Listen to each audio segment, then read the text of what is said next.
joined now by Roger Casale. He's the founder of civil rights organization New Europeans and joins us from Florence in Italy. Hi, Roger. Thank you for coming onto the program.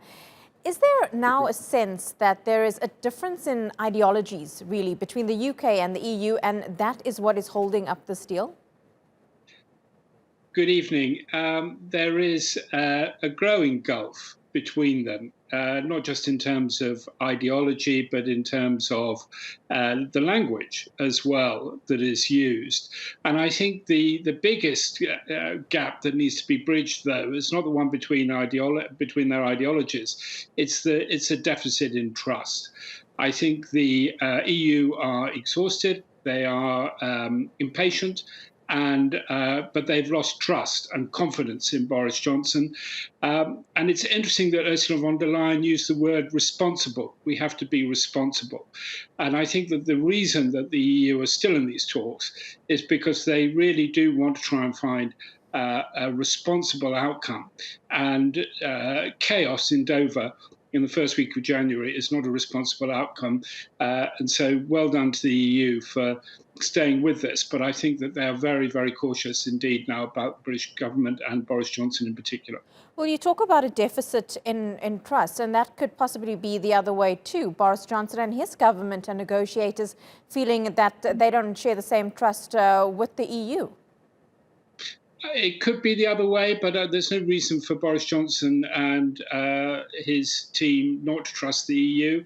I think they are becoming increasingly aware of their own weakness in the talks. I don't think you threaten to put gunboats in the Channel to protect your fishing fleet if you're confident of your arguments, any more than putting gunboats in the Eastern Mediterranean shows confidence or strength.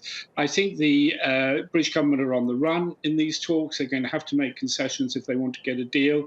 And of course, the difficulty with Boris Johnson is how he will hang on to his job as Prime Minister if he makes a deal which is not one that he can sell to his parliamentary party, Conservative Party, in the House of Commons.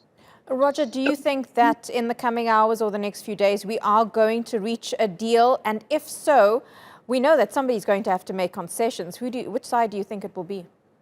Well, I think it's absolute pure speculation as to whether there will be a deal or not. Your previous correspondent, Simon, said, look at the way in which people are betting. I think that you might as well do that. It's pure speculation. There is a deal to be done, and they must have the contours of that deal ready. But the issue really is not a question of the relationship between Boris Johnson and Ursula von der Leyen now.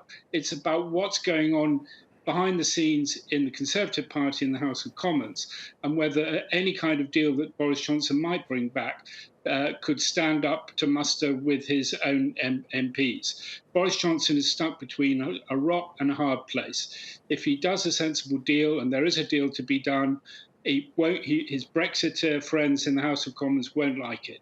If he doesn't do a deal, he's going to plunge the UK into chaos and recession.